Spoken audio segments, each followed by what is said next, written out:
Hi everyone, how are you guys doing? So first of all, let me welcome you guys to the Unacademy JEE English. This, as you know, is a brand new channel by Unacademy, which is India's largest platform for online learning for the JEE exam. Now on this channel, every concept of physics, chemistry and maths are being taught to you completely in English. So today I'll be talking about electromagnetic induction. This is a series that I host for class 12 students. And today we'll be talking about Motional EMF. Now before we get started with today's lecture, let me introduce myself for those of you who might not know me. So my name is Rohit Dixit. I studied mechanical engineering from IIT Delhi. And for almost past 8 years, I've been teaching physics for the JEE exam. And all this teaching so far has been offline. Now offline, I've been associated with some of the topmost institutes in the JEE industry. I myself was All India rank 447 and All India rank 192 in the two stages of the IIT JEE exam that I took. So just like you guys give your mains and advance, so we also used to have two stages wherein I secured ranks of 192 and 447. I also, as a student, cracked the NTSC stage 2 and I was in the top 1% in the NSCP also, which you guys know is the National Standard Examination of Physics, or better known as Physics Olympiad. Now, I've already coached many students to top ranks in the JEE exam, both mains and advanced, in the offline teaching setup, and I hope to continue doing that here with you guys online. So, as I said, I have been where you are. I have successfully cracked this exam also, and I have been professionally teaching for almost 8 years. So, I think will be able to help you achieve your dream ranks here. And how do you ensure that that happens? This is one way of doing it. So, in this lockdown, all of us were forced to adapt and move to online. So this is how you can also make sure that you're not missing out on your classes just because of the lockdown. You can get yourselves the Unacademy subscription. This subscription will give you benefits like live classes. You get to interact with your educators. Then these classrooms also have live polls and leaderboards, which keep them highly interactive and fun. Then you're also a part of a test series, which a lot of students all across India will be taking part in. Now, you will also have analysis sessions which will help you keep you on your toes and all the time aware of where you stand in this competition. Now, as a matter of compulsion, all your Unacademy courses also have live doubt clearing sessions. So every fourth session, that is after every three teaching sessions, the fourth session that you have will be a live doubt clearing session. So Unacademy subscription will make sure that your doubts are never getting piled up. Okay, so hello Alice Sani, how are you? And on top of all these benefits, you know that Unacademy is providing you the chance to study from India's best educators from the comfort and safety of your home.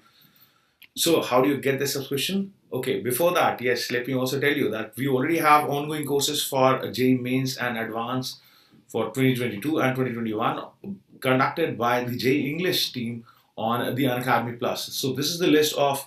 Good evening, Rajesh. How are you? This is a list of the courses that the JEE English team is taking on the Unacademy Plus.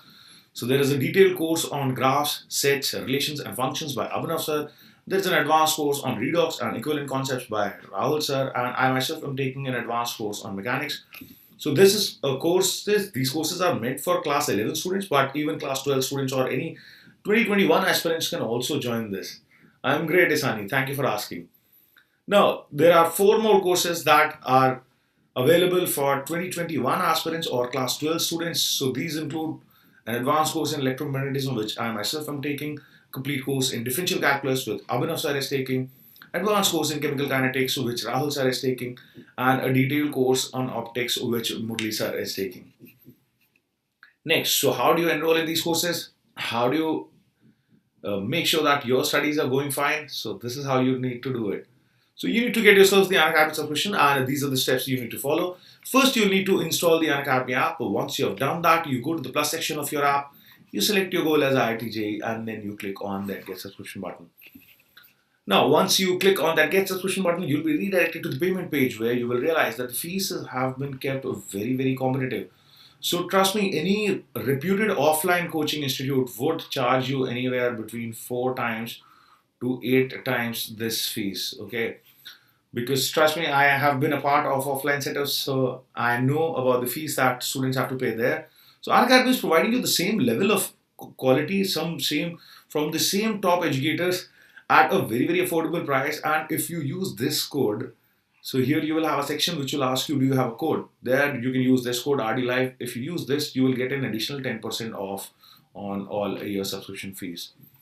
Okay, so hurry up and make use of this chance of getting quality education at these very nice prices, and click on proceed to pay. Here again, you will realize that you have a lot of options for payments, which will not let you feel the pinch of these payments as well.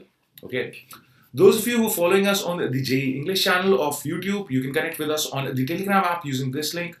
So here you will receive all the notifications of all the lectures and sessions that are being hosted on the JEE English channel here. Okay, hello Rajesh, how are you? So now, without any delay, let's get started with today's topic. So in the last class, we started a discussion about electromagnetic induction, and we realized that Faraday experimentally proved that that magnetic fields can also create electric currents, and he called this phenomena electromagnetic induction. Okay. Then we realized that the direction of the induced EMF is given by Lenz's law, and the EMF is getting induced as long as the flux linked with any coil or circuit changes, right? So there are a lot of ways of changing that flux linked to any circuit. So we will be focusing today on something called motional EMF. What that is, we will talk about it in a bit. So let's get started with a slight revision of what we learned in the last class. So here are some important points which I wanted to reiterate before starting today's discussion. So the induced EMF does not depend on the nature of the coil and its resistance. So all it depends on is the rate at which the flux linked to the coil is changing. So if the flux is changing, if your coil had a big area or another coil had a smaller area but more turns, and if the flux linked is same, then the EMF induced would have been the same. Okay. Hello Shanta, how are you? Now the induced current also depends on the induced current depends on the resistance of the coil or the circuit. So the EMF is independent of the resistance. EMF is only linked to the rate of change of flux. Now, because the EMF is fixed, the current obviously will depend on the resistance of the coil. So this depends on the nature of the coil, the size of the coil and everything. Now the induced EMF will also exist in open circuits. Okay. So in case there was no closed circuit, suppose you had a coil which was not complete. Okay, suppose like this. Then also you could have had some flux passing through this, and you could have had some flux changing with respect to this. So even in this case, an EMF would have existed between the ends. However, there would be no flow of current because this is an open circuit, right? So another example of this which we will be focusing today is if you move a rod in a magnetic field. So consider this rod, and if this rod is moved in a magnetic field, turns out EMF gets induced across the ends of this rod also, even though you will not see any current because this is an open circuit. Okay.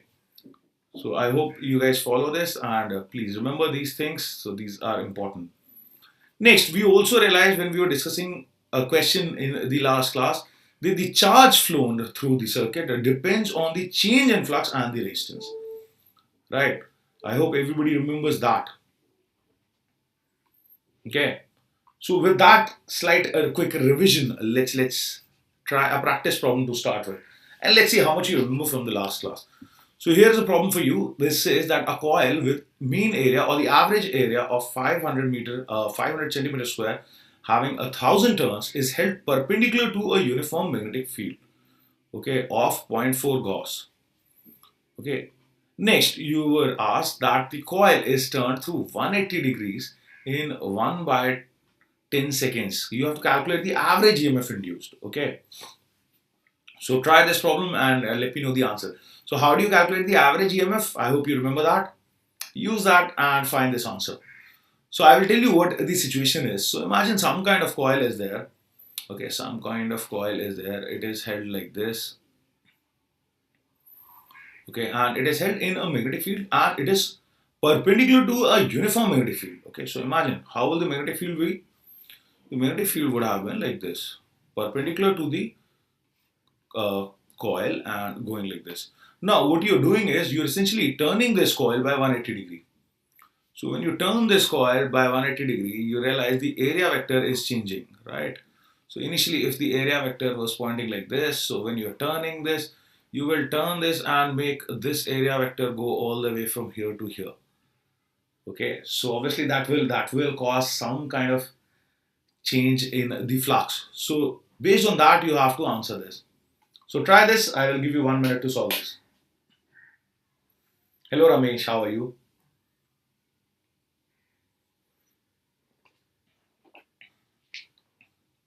So try and answer this very quickly. So how do you calculate the flux linked? Okay, all right. So I don't think people are feeling too woken up to participate, right? So yes, that is why I like starting the first class with a question, just to wake you guys up, just to get you in that flow of the lecture. All right, so let's try and see. So I know that the flux linked is calculated as n times b dot a. Okay, I hope everybody remembers this. All right, and also average EMF, how do we calculate that? That is calculated as delta phi over a delta t, correct? So all I need to do is first calculate this. So first you will assume that the area vector was in the direction of the magnetic field vector. Okay, please remember that the area vector is always perpendicular to the coil, right? So the coil was perpendicular to the uniform magnetic field, so the area vector would have been parallel to the magnetic field. So what will be the initial flux? Initial flux would have been NBA. This would have been initial flux. Okay. Now, when you turn it by 180 degrees, what will be the final flux? Okay, so phi 2 or phi final. Okay, let's just call this phi 1 and phi 2. Phi 2 would have been minus times NBA. Agreed? And this is how you calculate the average EMF. So average EMF would have become minus times minus NBA minus another NBA, which was the initial flux, over delta T. Correct? So I hope you guys are following this. So average EMF turns out average EMF will become 2 times NBA over delta T. Now all I need to do is just substitute the values here and find my answer. So let's start substituting some values. Okay, so you've been told that the turns in this are 1000. Okay, and the magnetic field is zero point 0.4 Gauss. Now please remember this. Okay, so Gauss is the CGS unit. Okay, so actually you could have used everything in CGS also, because area is also given in units. Area is also given in centimeters square. Okay,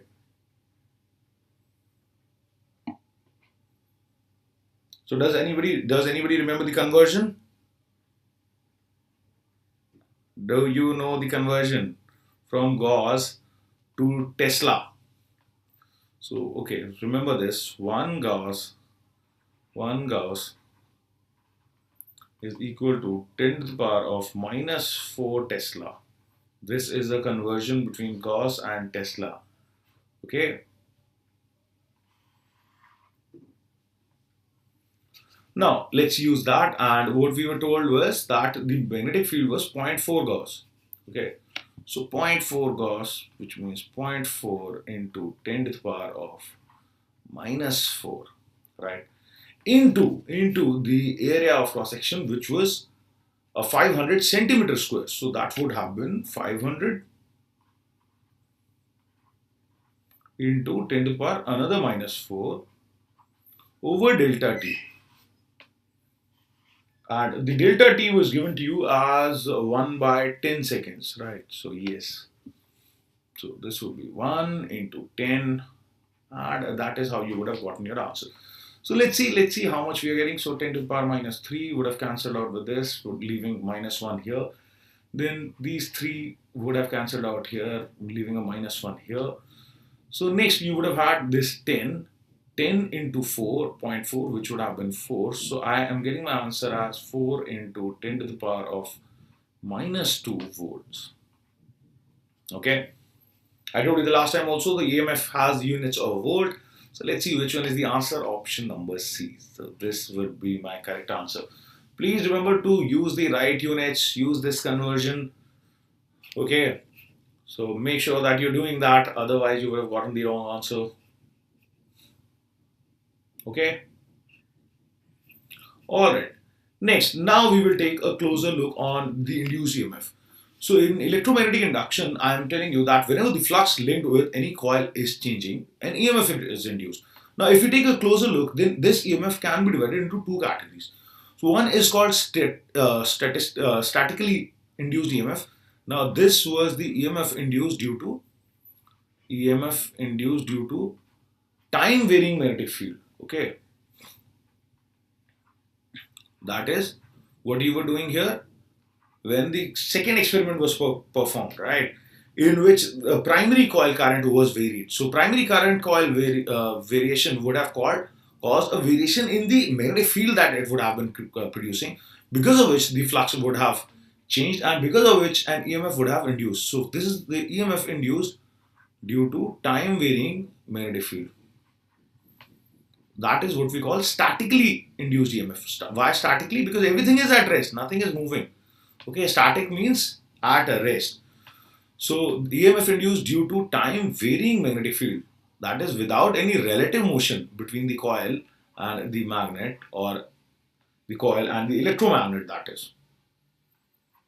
that is called statically varying EMF. Then you have another category which is called dynamically induced EMF. Okay, dynamically induced EMF is the EMF that was being induced when there was a relative motion between the coil and the magnet. So this is the EMF induced by relative motion. So we realized in two experiments we saw that there are two different phenomena which are causing the induction, electromagnetic induction, right? So this is EMF induced due to relative motion between the coil and the magnet. Okay. Okay. So hi AP, how are you?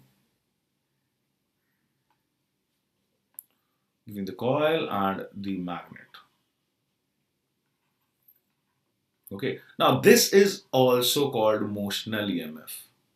So today we are going to focus on this. Okay. Also called motional EMF. Okay, so this is a very, very important part of the electromagnetic induction chapter. So please pay close attention, because a lot of problems from this are asked in JEE Mains and Advanced both. Also called motional EMF. So EMF that is caused by motion, that is. Okay, hello Sabresh Kumar. Sabki jai ho bhai, sabki jai ho. Okay, then of course this can be further divided into two more categories. One is called self-induced and another is called mutually induced. We will talk about those later. Today the focus is going to be mainly here. Okay, we will today only focus on this, which is the motional part of the EMF. Okay, so this is a typical example of motional EMF. So in this circuit, you will see if there is a circuit where there is a bulb, okay, and you have two conducting rails. If you slide this rod, then you realize what is happening is that the circuit has an area which is given like this, right? And what is happening is, due to the motion of this rod, the area is changing. If the area is changing, then of course the flux linked with the circuit is also changing, and that is what will induce an EMF, and you will see the bulb light up. Okay, so this is an example of motional EMF. So let's see what motional EMF exactly is. So motional EMF, in this, we realize that whenever a conductor moves through a magnetic field, an EMF is induced across its ends. So you will find an EMF across the ends, which is you will find a potential difference developing between the ends. Okay, this induced EMF is also known as motional EMF. So first we'll talk about Faraday's equation of the induced EMF, and then we will try and explain how we would have gotten the induced EMF. How is it arising also. Okay, we will try to explain it later. So first of all, Faraday's equation says that it is the rate of change of or rate of the field lines EMF induced is equal to the number of magnetic field lines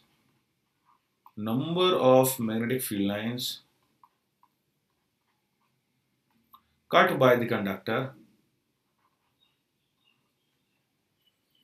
cut by the rod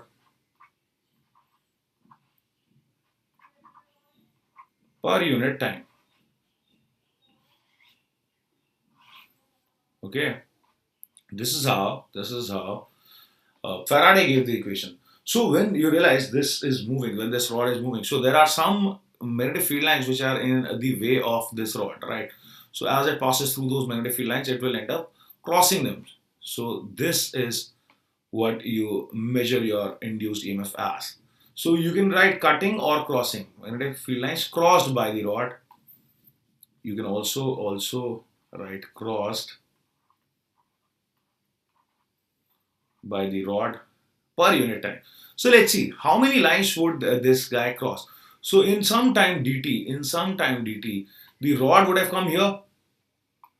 Okay, imagine this. Imagine that in some time dt, the rod would have moved here, come ahead by a distance of, okay, so alright, let's try and make a straighter rod. Okay.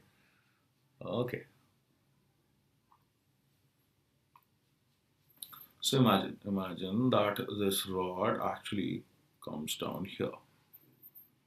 Okay, in some time dt, it would have moved a distance of v dt, right? So the distance moved by the rod would have been v dt. Okay, so the rod has come here, and the distance that it would have moved would have been v dt. Okay, so this distance would have been v dt. Agreed. So the area that the rod has crossed. Okay, let's talk about that quickly. So how much area has the rod crossed? This entire area has been crossed by the rod. Okay, the rod has passed through this area. So what is this area? Area would have been the length of the rod L times v dt. Agreed? So let's try and get the equation. And then we will see the explanation also, and we will find a better way of finding this equation. So first let's see what Faraday gave and what Faraday did. So area crossed in time dt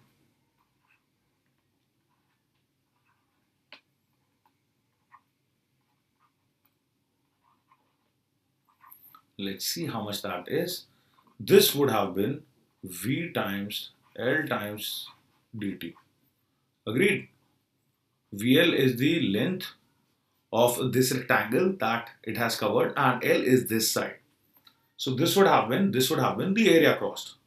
So if I know the area crossed, I can find the number of field lines crossed. So therefore, number of field lines crossed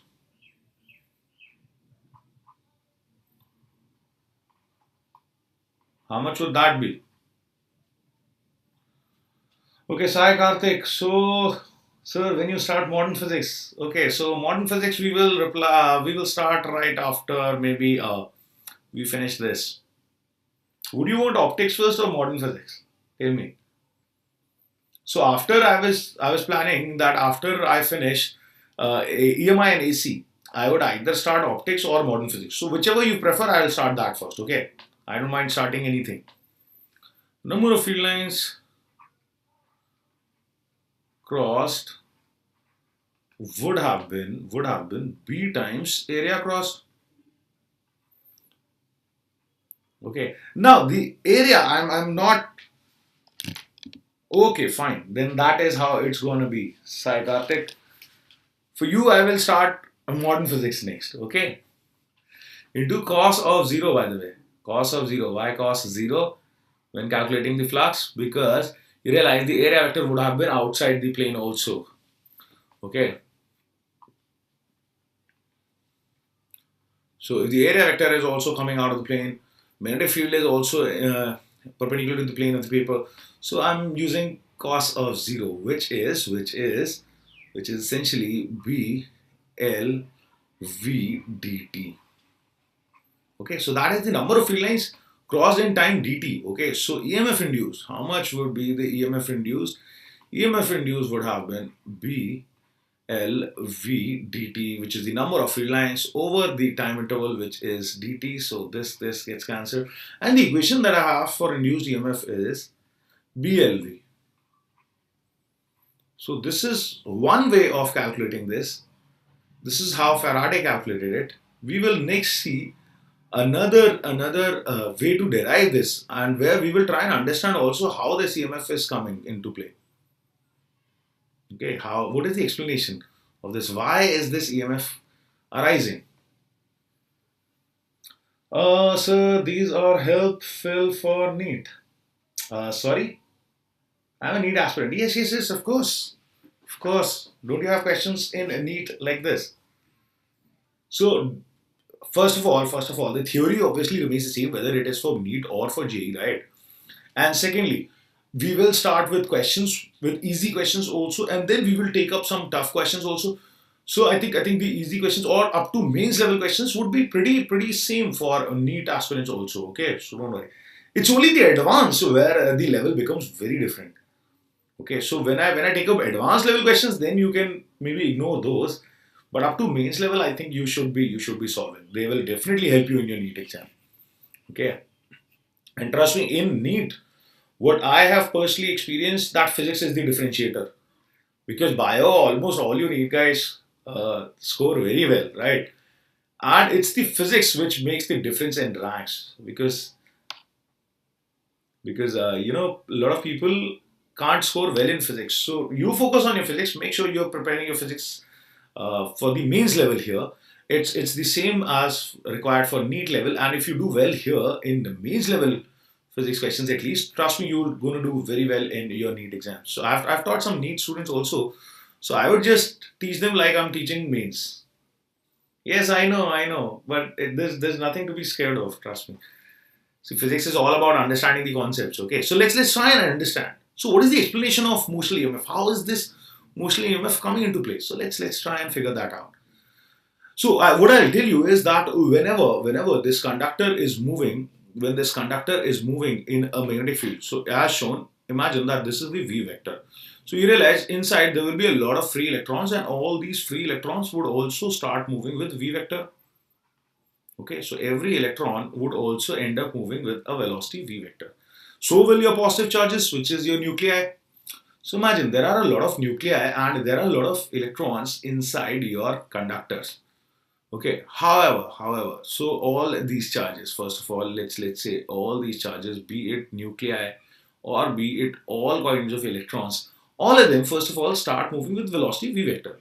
Now, you know, whenever there is a moving charge, which is placed inside a magnetic field, it feels a magnetic force, right? And how much is the magnetic force? So the magnetic force is given as QV cross B, right? So let's talk about the explanation. When the rod is in motion,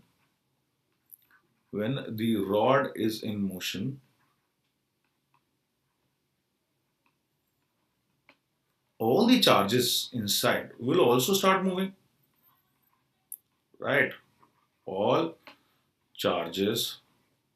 So where are the charges? Essentially, there are protons and electrons, right? Protons and electrons in all the atoms. And electrons inside are also moving, right? If the entire conductor is moving, everything inside is moving. Okay, inside are also moving.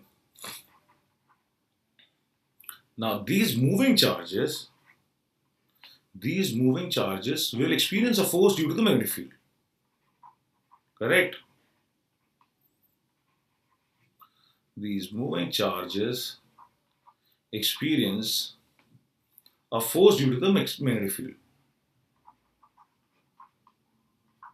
Now let's see how they will respond to this force.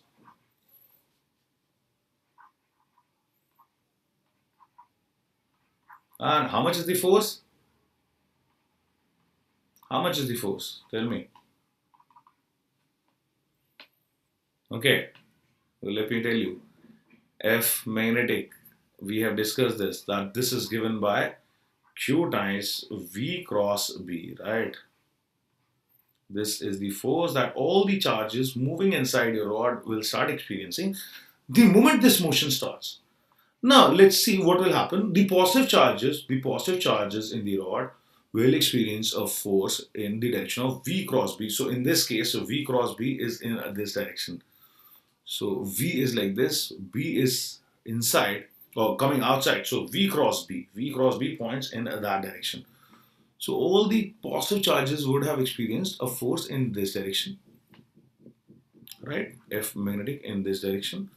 Similarly, the electrons which are negatively charged would have experienced a force in the opposite direction.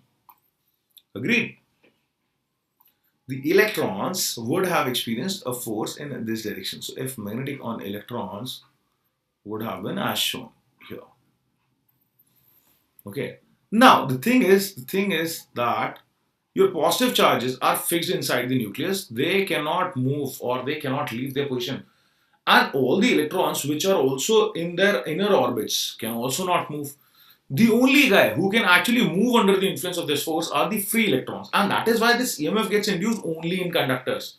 Because only those have free electrons. If you took a piece of wood, and if you tried to move that across a magnetic field, no EMF would have been induced. Why? Because in that there are no free electrons. So although all these charges would have felt the force, but nobody would have moved, and hence you wouldn't have seen any EMF or any kind of charge accumulation or any charge flow happening.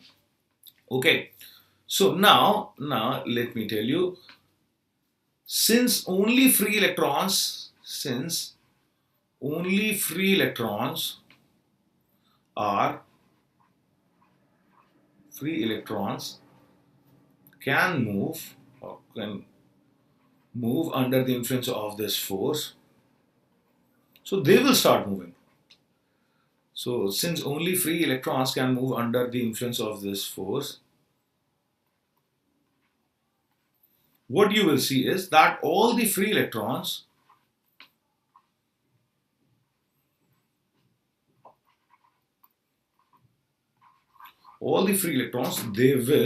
they will start moving towards this end, and you would have a charge accumulation of negative charges at this end, resulting in a positive charge accumulation on the other. Why? Because the conductor was initially neutral, right? The conductor was neutral. So if the free electrons are moving there, so they will leave behind some positive charges which will end up accumulating here, because every time electron would jump in this side, and if there are any positive vacancies left here, so that will get filled up. So since only free electrons can move under the influence of this force, we see a charge accumulation.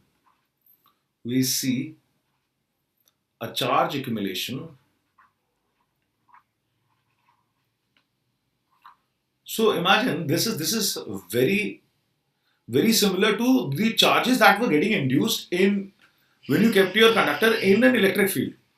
So in an electric field also, the electric field was applying forces on the free electrons, which would have caused the free electrons to move up to the surface and get accumulated there, right? So induction. So here also charge is getting induced on the surfaces. So we see a charge accumulation or induction at the ends of the rod.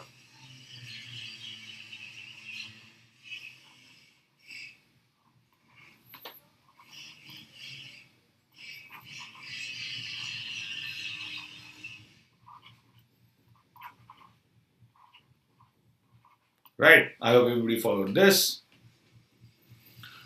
Now what will happen? Imagine.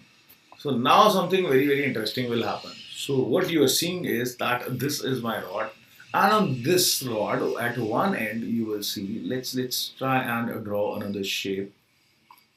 Okay, so let's imagine that this was the rod that I had. Okay, let's maybe draw a wider rod. Okay, and okay, so yeah, that's it. Okay, how do I rotate this? Okay, Seems I can't rotate this. What? All right. In any case. So let's just see without the rotation only. So you would have seen positive charges getting collected at one end. Okay. So here there were positive charges that were getting collected, and on the other hand, you would have had negative charges getting collected, right? So that much we can see. That is from the magnetic force that is being applied on different free electrons. So because of which charges are getting induced on these ends, right? Now what these charges will do is that they will start creating their own electric fields, right? And now comes the interesting bit. So imagine that these are producing their own electric field lines. So consider this. So they are producing their own electric field lines like this. Okay.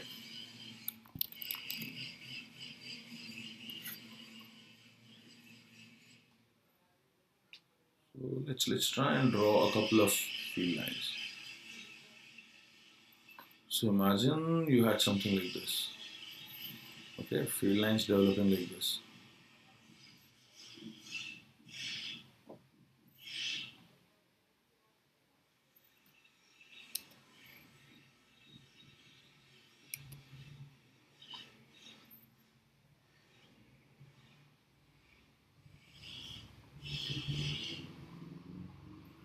Now what will happen?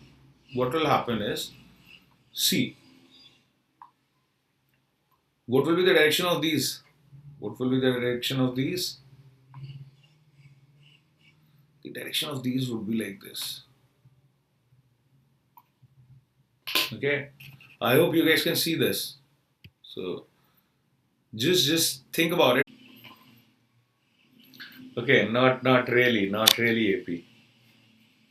Okay, let's see what is happening here. So once you understand the explanation, no, it won't be that tough.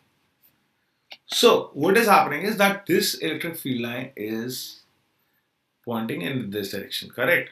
Now consider a free electron which is inside, which still has not reached the boundaries. What will happen to that?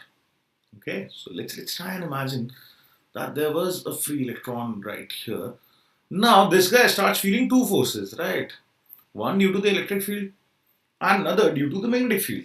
Okay, so imagine what was happening. What was happening was that these guys were moving, everything was moving with a velocity v like this. Okay, and there was magnetic field which was coming out of the plane of the paper. Okay, like this.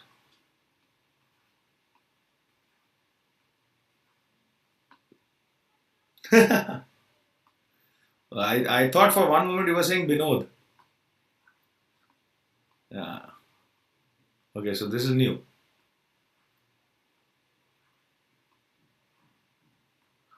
Alright, AP, don't worry. You just focus on your studies and you'll be there as well. You'll also feel like Bond. Trust me, physics is very logical and very easy. As long as you follow the logics.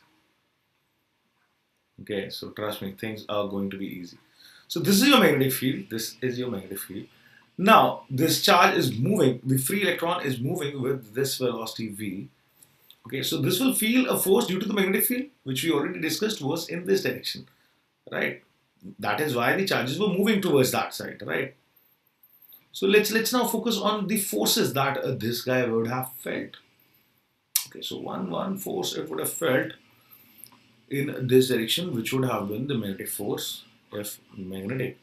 And then, due to the electric field of the induced charges, it would have started feeling a force in the opposite direction as well, correct? So, F electric. Now, it feels two forces, F electric and F magnetic. Right. And imagine the charge accumulation has just started. If the charge accumulation has just started, then right now also the magnetic force would be winning, right? The magnetic force would be higher. Okay. So let's think about this. So due to this charge accumulation,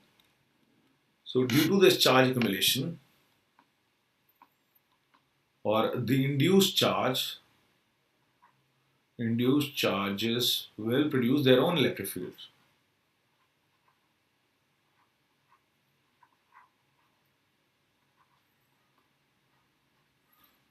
So it is something very similar which was happening in induction in conductors when they were kept in electric fields, right? Hi Devra Varun, how are you? So these induced charges produce their own electric fields.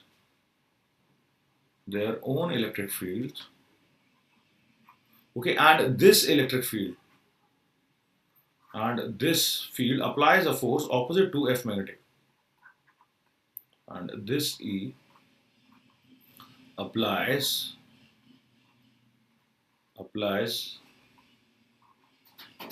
a force opposite to F magnetic. The magnetic force which was applied by the magnetic field, opposite force would be seen by being applied by this electric field. I hope you can notice that. The field is in this direction, so the electric force would be on the other direction. Why? This is a negative charge, remember this. And the magnetic force we already discussed was in this direction. That is why the charges were getting accumulated. Now consider just like in induction, what will happen is till the time the magnetic force is higher, more and more charge will get induced here, and because of which the electric field will keep on getting stronger. And eventually there will come a point when the charge induced has become strong enough that the field due to this can cancel out the magnetic force, right? I hope everybody is following this. Let me know, do you see the logic there?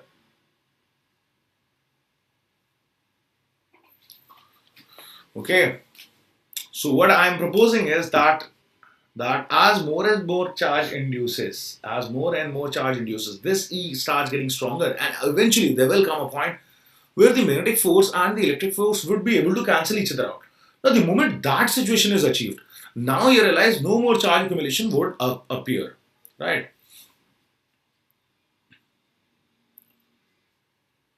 All right, and eventually, E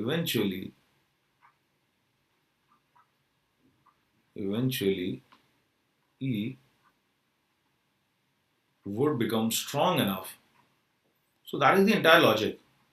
E would become strong enough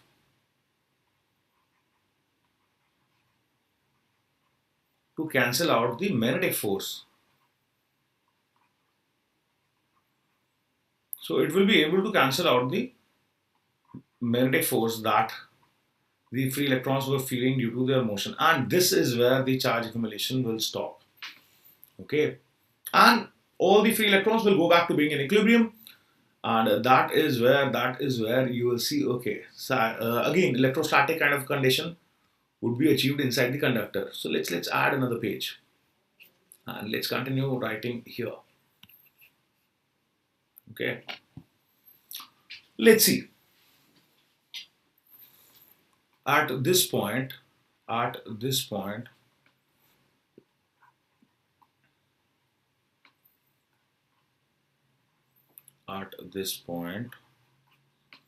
the charge accumulation would be complete.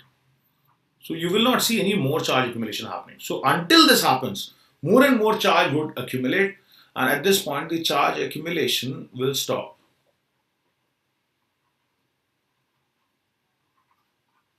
Now if you understand this, then calculating the EMF would be very, very easy. Now because this charge has gotten accumulated, at the ends, so this is creating an electric field, and this electric field is causing a potential difference between the two ends. Okay, so let's write that the electric field, the E, due to these induced charges,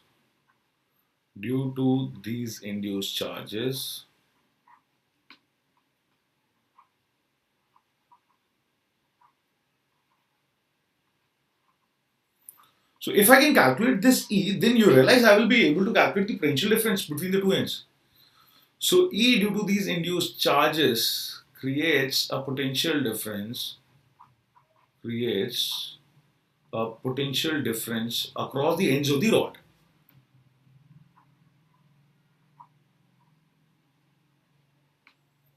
across the ends of the rod. So it is very, very important to understand this phenomena. Why? Why is it important to understand the phenomena? Why not just mug up the formula? Because when advance asks you questions, advance would give you slightly different situations where your formula of BLV would not apply directly. But if you understand this situation, then you will be able to derive the formula in that condition also. So that is why for advance, if you want to crack advance, you should know all the reasoning, all the derivations. And trust me, I think that's the way you should learn physics in any case, irrespective of what kind of exam you're preparing. If you have your fundamentals clear, then trust me, any exam becomes easy to crack, okay? So I'm saying that E due to these induced charges creates a potential difference across the ends of the EMF, which will provide the, okay, which can provide the EMF, provide the EMF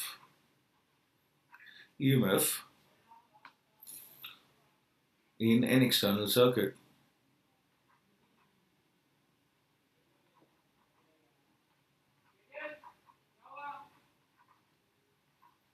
Now, all I need to do to calculate this EMF is to calculate the value of E. Okay, so I can say since in this condition,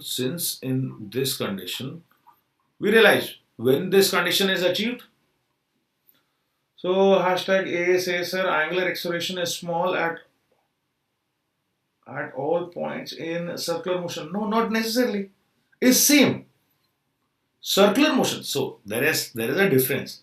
If you're talking about circular motion, then circular motion is defined for one particle. Either you mean pure rotation of a rigid body.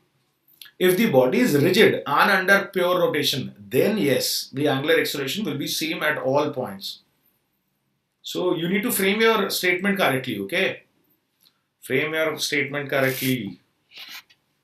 Okay, hashtag A. Angular acceleration is same at all the points in pure rotation of rigid bodies. Okay, or even general motion of rigid bodies. So if you're talking about the motion of a rigid body, then yes.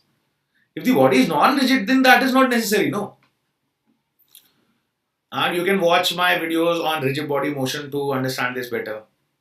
Okay. So in this situation, I already know when this charge accumulation has stopped. In this situation, I know when does this stop? It stops when the equilibrium is achieved between the magnetic force and the electric force, right? So no electron is feeling a net force now. If this happens, if this becomes the case, or I shouldn't have written the vector sign, because vectors would be opposite. Rigid body means, okay, then you definitely need to watch my first lecture. Hey. So I have started this lecture series for class 11th, rigid body motion. You need to watch that. There I've explained what a rigid body is. A rigid body is something for which you cannot change the shape and size. Okay. For instance, let me tell you, this bottle of water is not rigid because I can change the shape and size, right? If I press it, its shape changes. So this is not a rigid body. On the other hand, this phone, this is a rigid body. If I press this, then its shape does not change. Okay. All right. In this situation, I know F electric must be equal to F magnetic, which tells me that Q E, or if I write vectors. Okay. So let's write vectors with a negative sign. Okay. This would be the case, right? The force, electric force on the electrons would be negative times the electric force of the magnetic force on the electrons. So can I say that Q times E vector would be equal to minus times Q times V times cross B. Okay, now you realize this and this will get cancelled. So what I am getting is that the electric field in this situation, okay, E in this situation would be equal to V cross B. This is the electric field that you would have noticed when the charge accumulation has stopped. Okay. Alright, no problem. A. Now, you know how to calculate potential difference. Also, minus dV over dr.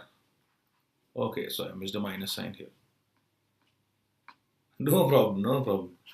Minus dV over dr, where V is the potential difference, right? Minus dV over dr equals E. Or, can I say, let's just write it vectorially. Since I'm writing everything vectorially, so let's write it in vector form. Okay, so in vector form, how do I write this equation? We write that dV is equal to E dot dr with a minus sign. Okay, I hope you remember this. Potential difference was the work done per unit charge by the electric field, right? So work done per unit charge would be this. The force per unit charge would be E, and if you wanting to find the work done, that will be D. So if you integrate this, then you would have gotten your delta V. Okay, so from one end, potential of one end to potential of the other. So I will find a delta V is equal to minus times integral of, and this minus would have cancelled. So this becomes plus times integral of V cross B dot dl. So please remember this.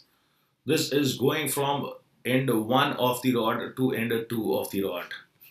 Okay, so let's give these ends a name. Let's call this end 1. Okay, and let's call this end 2. Okay, so 2 would be at higher potential, no? So let's call this one. So if this is the end 1 and this is the end 2, okay, when we are going from 1 to 2, the if magnetic would be like this. Okay, so this is what you have, your delta V. Okay, now this is the general equation, by the way. Please note that this is the general equation of EMF. Delta V is nothing but the EMF induced. So in any kind of case you could have applied this.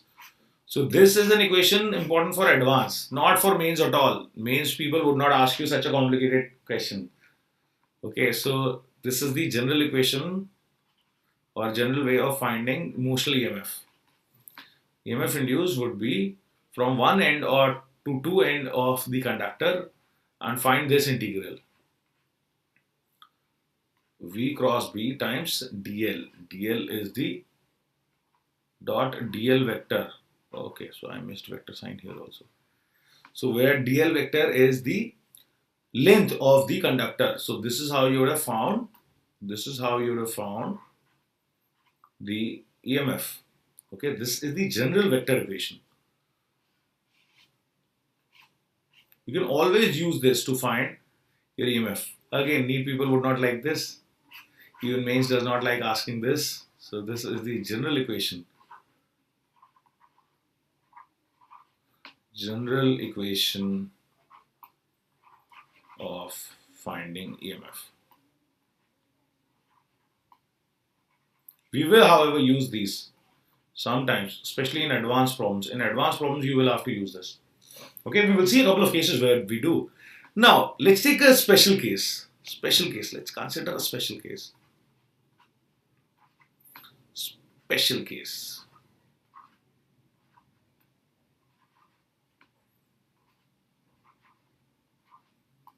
If both your V vector and B vector are uniform. If you're moving your rod with a constant speed and your B is also uniform. Okay. So if or let's say B and V is not changing direction, at least. If B vector and V vector are uniform, are constant. So this is the most likely case that you are generally asked. Okay, are constant. So you're moving your conductor with a constant velocity and the magnetic field is also uniform. So what you realize is that entire this V cross B becomes constant, and then when you integrate dl, this is delta L vector or the L vector. So EMF induced in this case becomes V cross B dot L. So remember this. This is very, very important. This is the main result, L vector, where L vector is what? The length vector, okay? So please remember, length vector can be in any direction. Then that will give you the induced EMF. So if you take the this as negative, then you would have gotten the negative EMF, okay? So that doesn't matter what is the direction of L vector that you take. L vector is the length vector, which is the vector formed by joining the ends of the conductor, okay? So imagine if there was a conductor like this.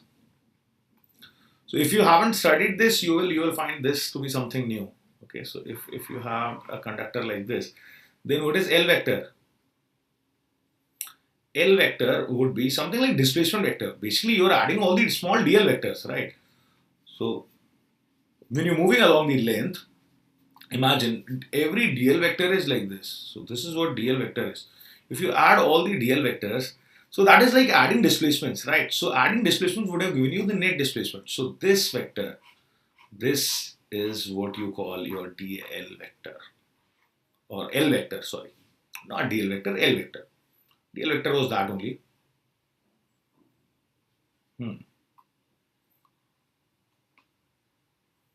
Okay, please pay attention. This is very, very important especially for advanced. This is very important. This is the L vector. Okay, where did my conductor go? Let's draw that one more time.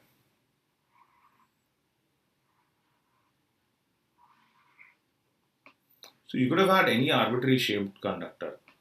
So if you join the ends of the conductor, then hello aftab. Then L vector is the vector going from one end of the rod to the other end. Okay, please remember this. And this result you should remember. This is an important result, especially for mains and advanced. So this I shall highlight.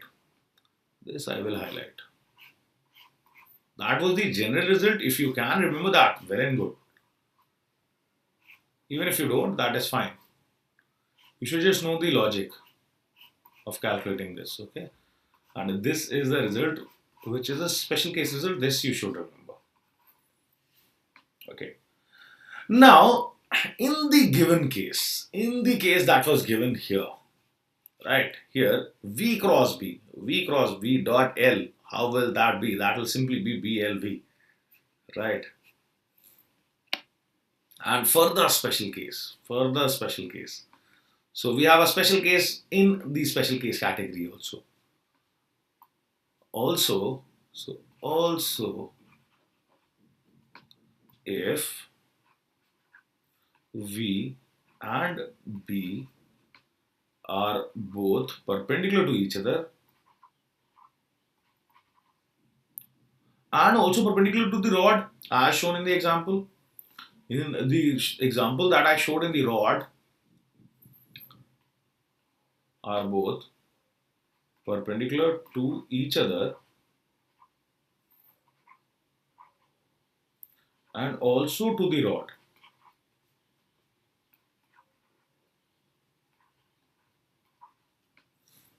Right, as in the example discussed.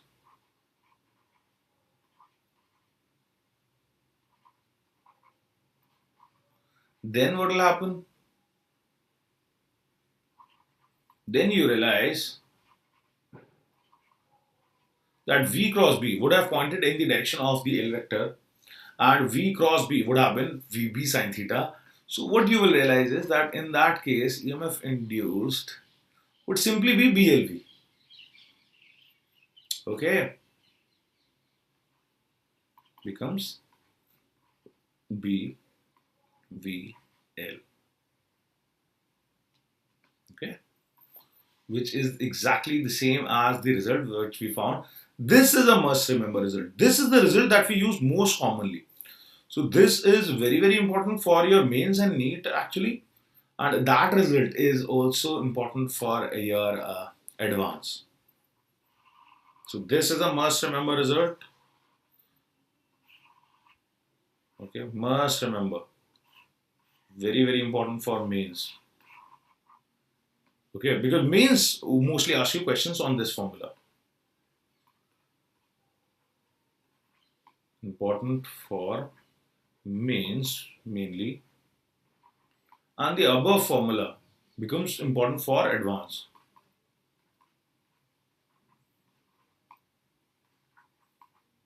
But in general, you should remember both. That is my advice. Or in case you don't know or you don't remember these results, you should know how you get this. Okay, you should understand the logic of the derivation. So that is why this derivation is also important. That is why I took my time to show you this. Okay, so this derivation is very important because a lot of questions come both in mains and advanced from electromagnetic induction. And if you know this derivation, then you will be able to tackle any kind of problem on motional EMF. Okay, so just go through this once and let me know if you have any doubts regarding any part of this derivation. Okay, just go through this one. And if you understand this well enough, then trust me, you will be able to solve any kind of problem on motional EMF. You'll be able to find the motional EMF being induced in any situation, wherever a conductor is moving in the magnetic field.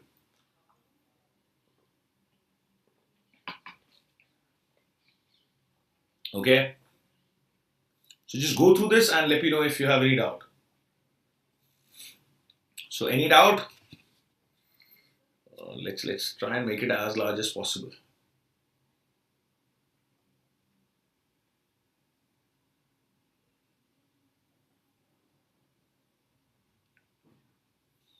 This is essentially the derivation that the electric force would have become equal to magnetic force whenever the charge induction stops.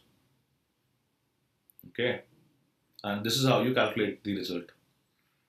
For those of you who are not very comfortable with this kind of calculation, vector cross product, then dot product, so vector triple product we are integrating.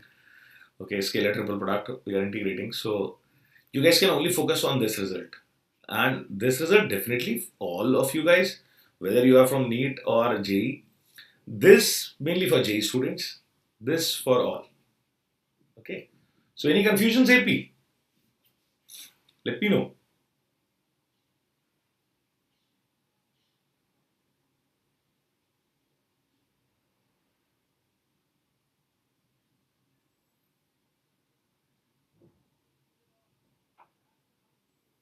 So if you can easily follow those steps, then follow. If you're finding difficulty, if you're finding trouble, कि sir ये क्या हो रहा है? This is the genuine derivation. That is why I wanted to show you. This is one topic जिससे बहुत सवाल आते हैं. So I wanted to show you the actual derivation, and this is the result that you would have gotten. Which is not this result is not usually shown much, right, in your books. Your books will simply tell you this. Some books may even tell you this, but I wanted to show you the derivation. So try and follow this, and if you follow this, then well and good. If you don't follow this, just remember these results at least. Again, this result, all NEET and main students must remember. This result, all JEE advanced aspirants must remember. Even in mains, sometimes they can ask you questions based on this. Okay, so you should know this.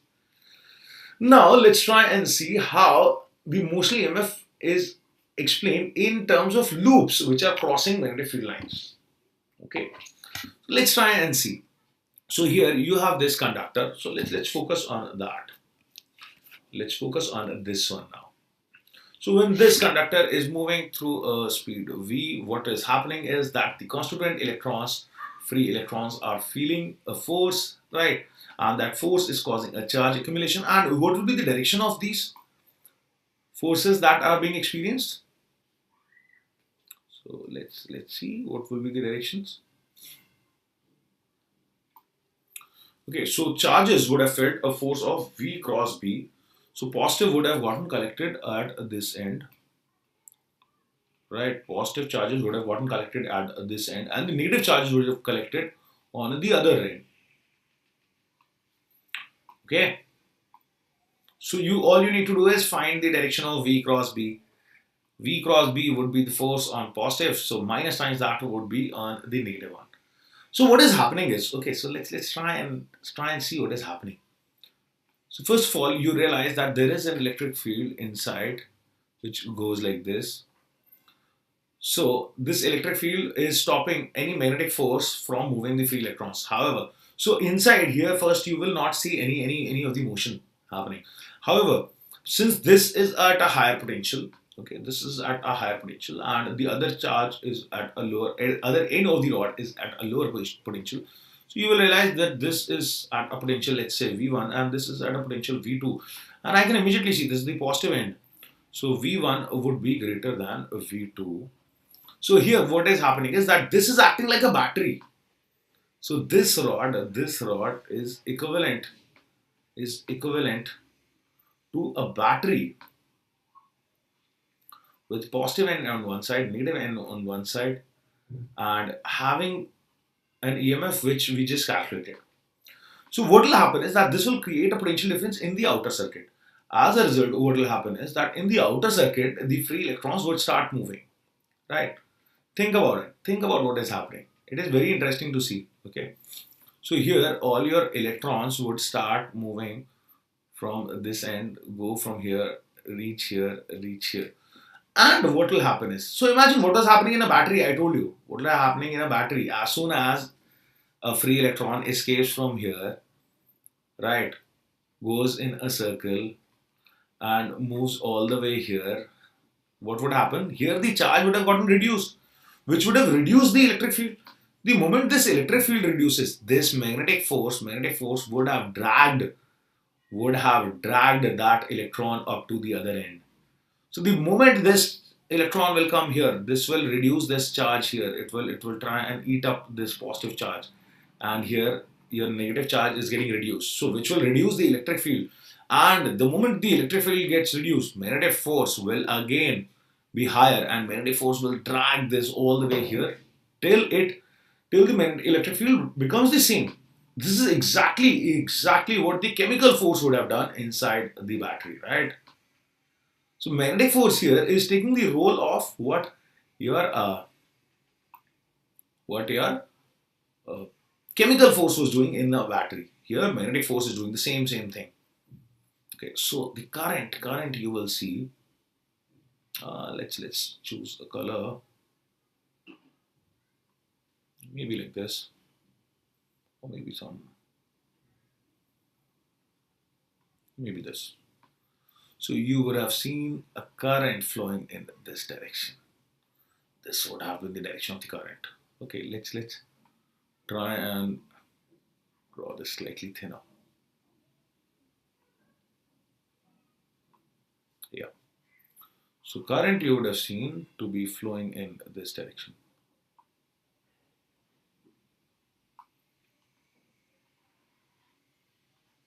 Like this, because the electrons are moving in the opposite direction. So you would have seen a current flowing like this.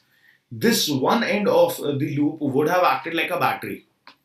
Okay, got it? And magnetic force is doing what chemical forces do in a battery. I hope you remember that I had explained when I was explaining EMF, that it is the chemical forces that are maintaining these charges at the ends of the positive and the negative plates.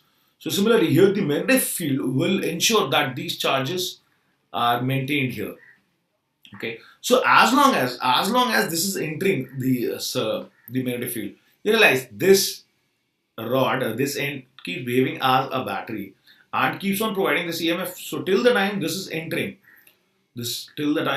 entering this magnetic field, it will keep on experiencing this current. Okay, what happens once it has already entered? So till the time it is still entering, this is happening. Once it enters fully, now something different will happen. Okay, consider this.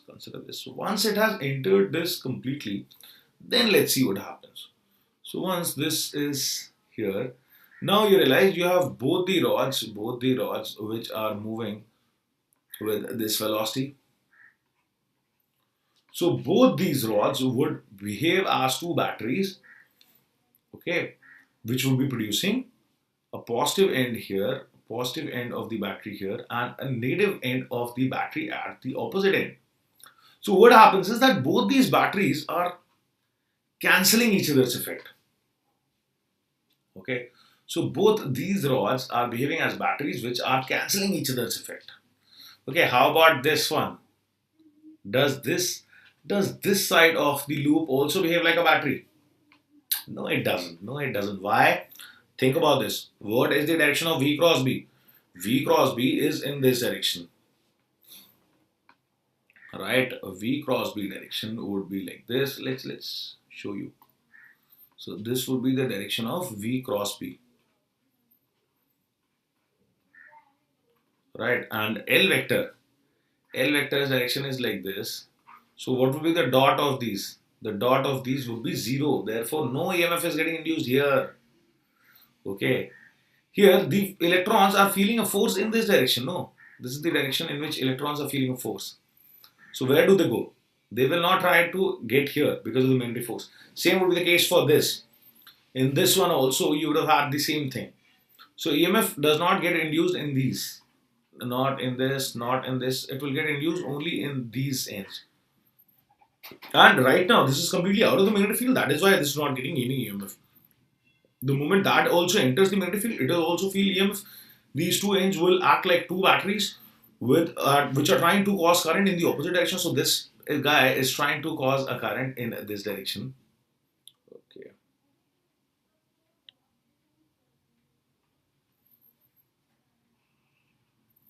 Right. You will see that this battery is trying to cause a current in this direction. This guy is trying to cause a current in this direction, and both these batteries, since this is a rectangular loop, so imagine if this was a rectangular loop, then both these ends would have been of the same EMF, and they are cancelling each other's effect. Okay, so this is the explanation. This is what is happening when a loop is entering. When a loop is entering a magnetic field. Similarly, if you see here, if this is also happening, so this rod is moving like this, imagine, and that rod is moving like this. These ends are moving like this, and those ends are moving like that. Then also what is happening? Imagine if the V on this side, let's consider this half first. This half. So here the V is in that direction and B is also in that direction. So you realize V and B are right now in the same direction. So there is no force. Alright. What happens when this turns? Okay, so right now this is like this. So when this turns, now imagine V is in this direction, B is in this direction. So V cross B becomes downward. So what will happen is that you will have charge accumulations happening here across the ends of this. Okay, so how will the charge accumulations happen? You would have seen positive charges would have filled here and negative charges would have come there. How about the other rod? In the other rod, you will realize the V is completely in the opposite direction. So imagine when this is the case. Okay, so one end is coming out. When this is parallel to B. So one end has this kind of velocity. So V cross B becomes upward, and the other end would have had a different kind of a thing. Okay, so I am assuming that this is coming out of the plane of the paper. So V cross B is upside actually. Okay, so let's mark these the opposite way. Okay, for the other end, that is going inside the plane of the paper. Imagine this is coming out of the plane of the paper. So V cross B becomes like this. Ends up maintaining positive charges at one end. Okay, so where did my marker go?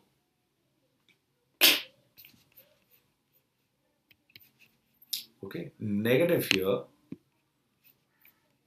and positive here. Similarly, on the other end, the velocity is going into the plane of the paper, so it would have felt a different V cross B. So here it would have been plus here and negative here. So here the two ends of the rod, because they are moving in the opposite direction.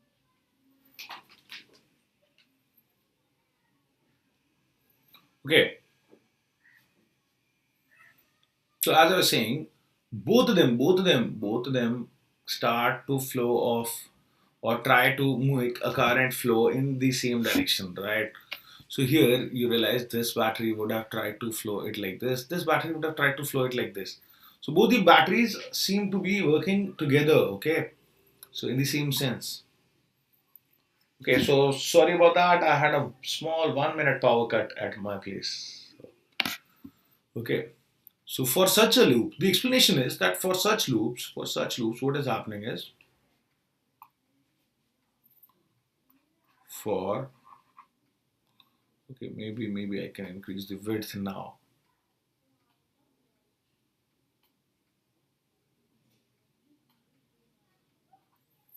Okay, so for such loops,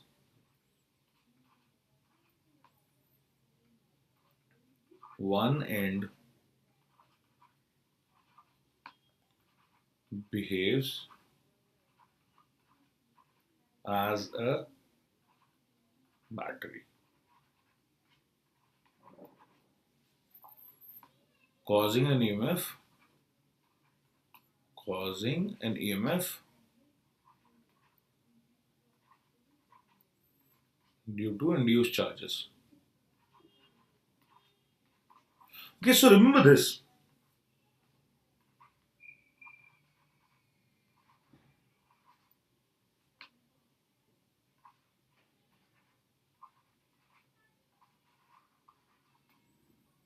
Okay,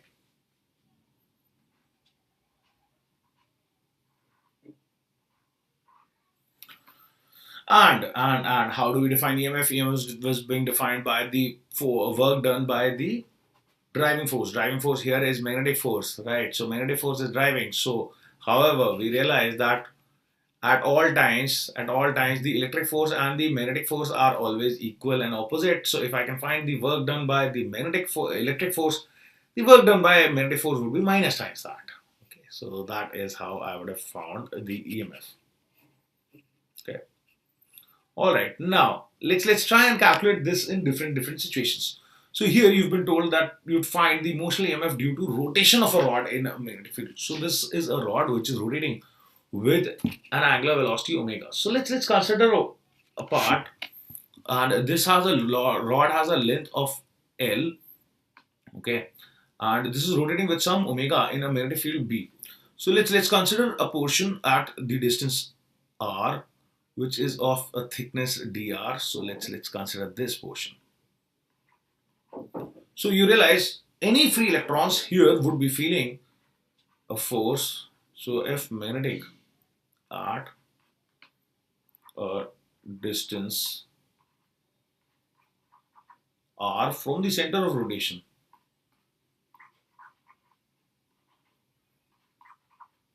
So this is a case. This is a case where your V is not uniform. Okay, B is uniform, but V is not uniform. V will change for all parts of the rod. Okay, V is changing. So how do we do it now? Now we will have to integrate this. Okay, you will have to use this formula. That is why I told you that this is important for advance. These are questions that are asked in advance. So Fm at a distance r from the center of rotation, how much will that be? Would be E times V cross B, okay, and where V would be omega times R. So can I say omega times R? And can I say, I'm only talking about the magnitudes right now. Let's only talk about the magnitude, because V and B are still perpendicular. So it will be E V B, which is equal to, so I'm only talking about the mods, which is equal to E omega R B. Agreed? And this should be equal to, so I can say also I know F magnetic should be equal to F electric right? And therefore I can say E times capital E would be equal to omega r b E. So this will get cancelled. So I got the electric field at a distance r. When I'm at a distance r from the center of rotation, the electric field, you realize, is changing now. It is not uniform. Okay. So electric field has a magnitude of omega b times r. Now I know how to calculate the potential difference or the EMF. So I know delta V is integral of E dr. Now E vector and dr vector would be along the same direction, right? Why? Because think about it. Think about it. The direction of V is like this. V cross B is like this. So you realize how is the charge accumulation happening here? So you'd have had positive charge accumulating at this end. You would have had positive charge accumulating at this end. Okay, and negative charge is accumulating on the other end.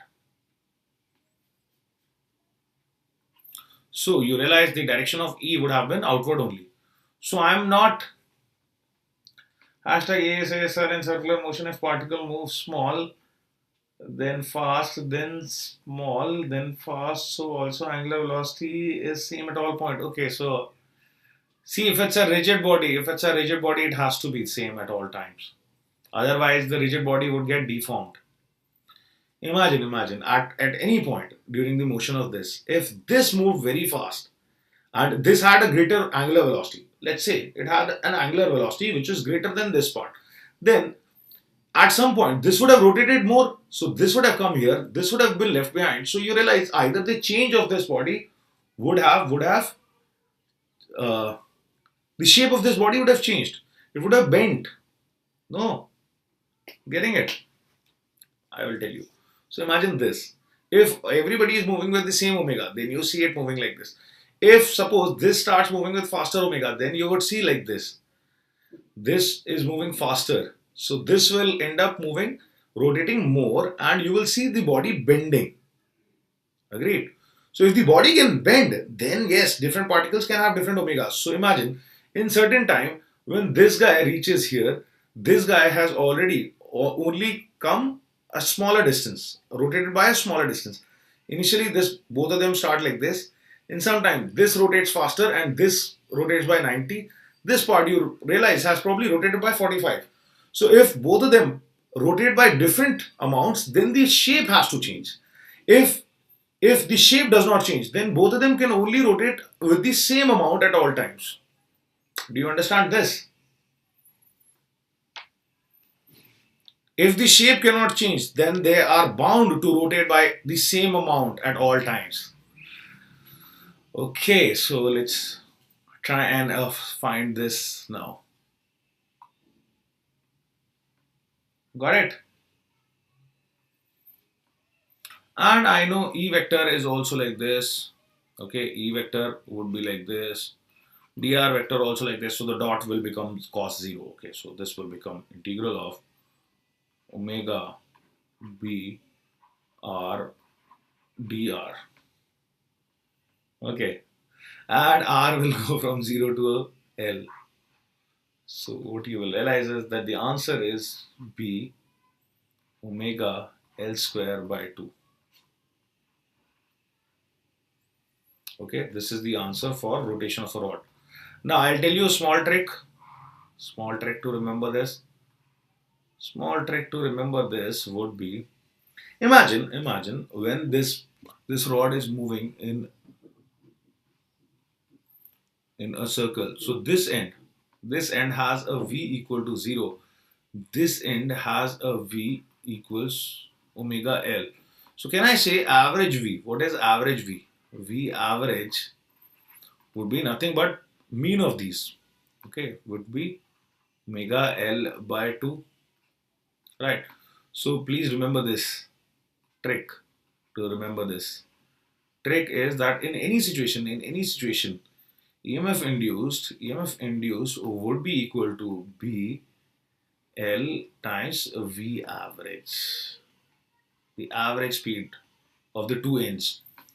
So imagine in a straight case where both were moving with V, V and V. What is V average? V average is V only. So in this case, V average would be omega L by 2. So you realize you would have gotten BL times omega L by 2, or BL square, B omega L square by 2. Got it? This is your answer. This is your trick. Okay. Your lecture name in this on this circular motion. So circular motion was different. I am now taking lectures on relative rigid body motion. So you can find lectures on rigid body motion. Rigid body motion, where I have explained all these things. So look for rigid body, lectures on rigid body motion. Okay.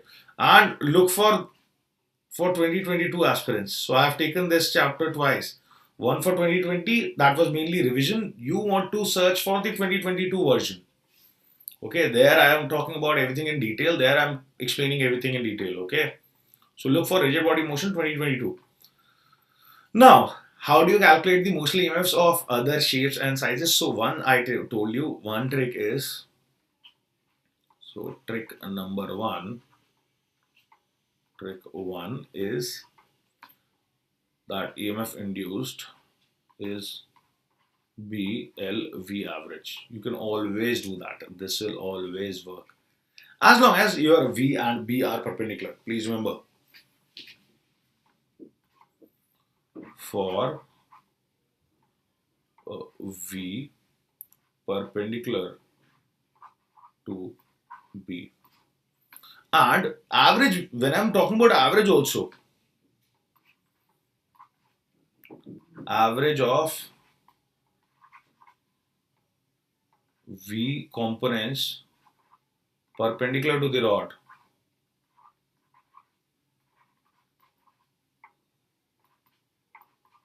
please remember this also. So I will show you an example. I'm not going to prove this, but I'll tell you this always works. Okay, so let's see. So let's imagine that there is a magnetic field like this.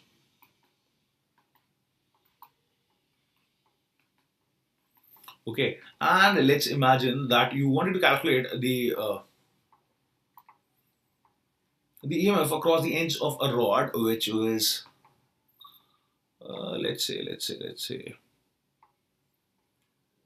like this.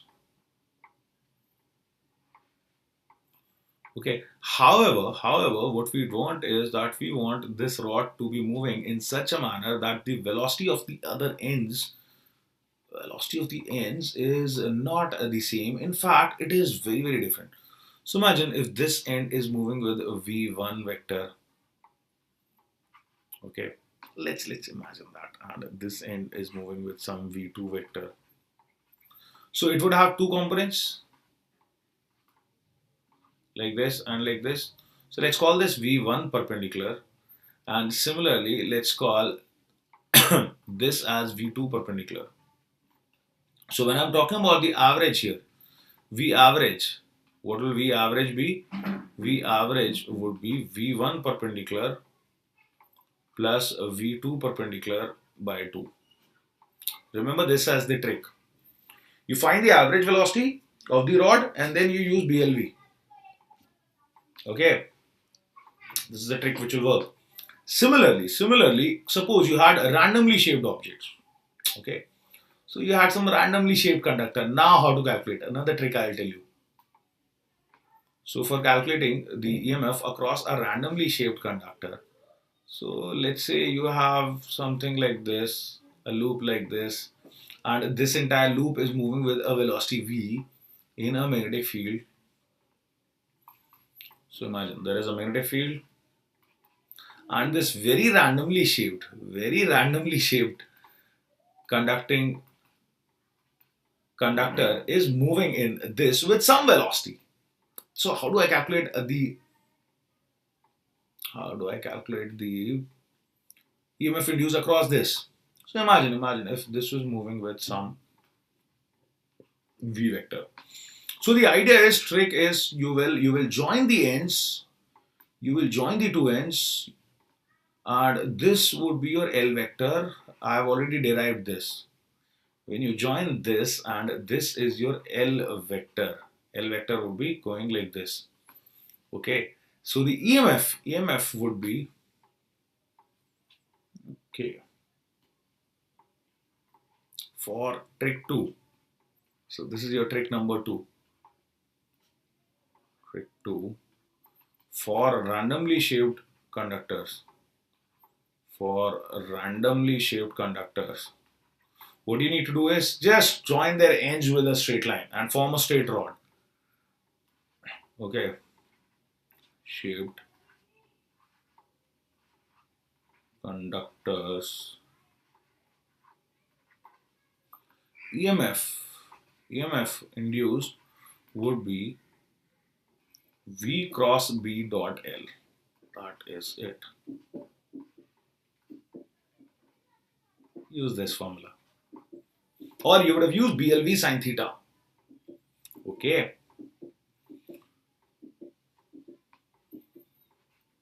If B and V are already perpendicular,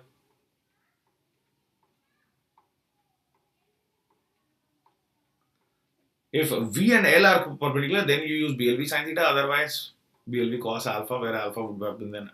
So you know whatever the angles are. So you just solve this, where L vector is this vector. You join the two ends with a straight line, find the EMF across this, and you would have found the answer. The logic is, let's make a note. Logic is EMF across a closed loop. EMF across a closed loop.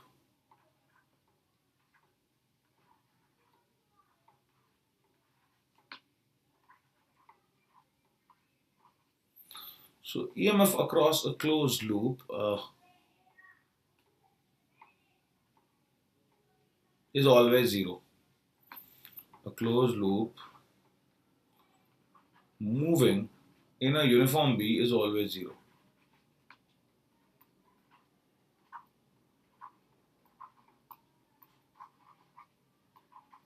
So please remember these tricks, they will really help you in solving your problems. Okay, in uniform B is always 0.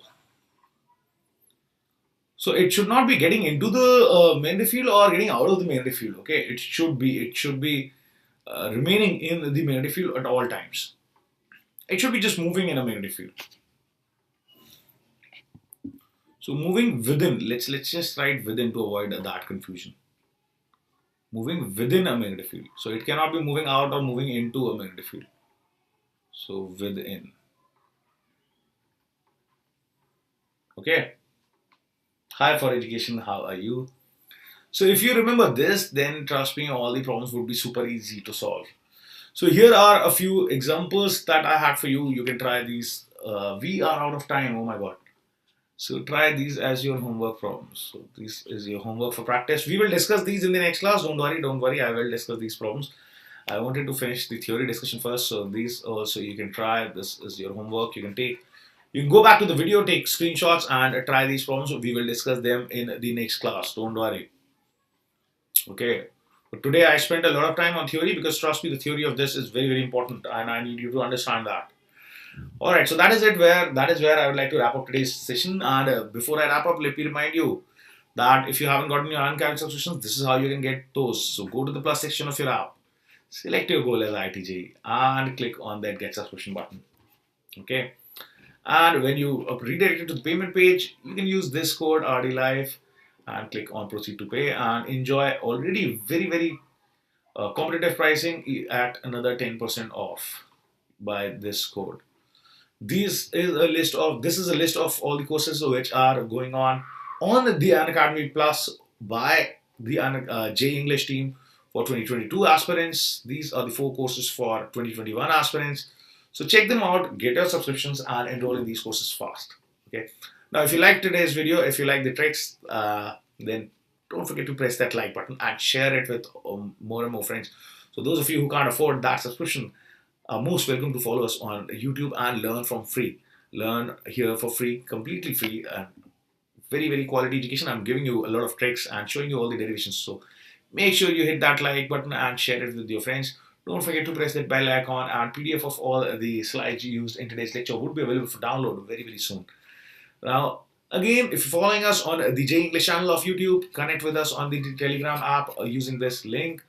And finally, before I leave, let me remind you one last time, this is my code RDLive. Okay, use this code to get your next Unacademy subscription and enjoy a 10% off. So, okay, so another announcement from Friday, we are starting a new series. That is tomorrow, we are starting a new series, which is a revision series for all the 2021 aspirants. So from tomorrow, we have a revision series. So this will be a fast turbo revision, okay, where every topic will be revised in 2 lectures. That's it. Revision series, okay, for 12th. So next, I will meet with you guys, all the 12th studying guys, on Tuesday then, okay, for revision series for 2021 aspirants. It starts tomorrow, so make sure you're attending that. That'll be very fast-paced revision. So fast-paced revision to help you quickly get prepared for the JEE that is coming within 2 months. Okay. All right then. I'll see you guys next on Tuesday. Tuesday is when we will carry forward with our discussion here. All right. Till then, you guys keep studying and take care. Bye bye.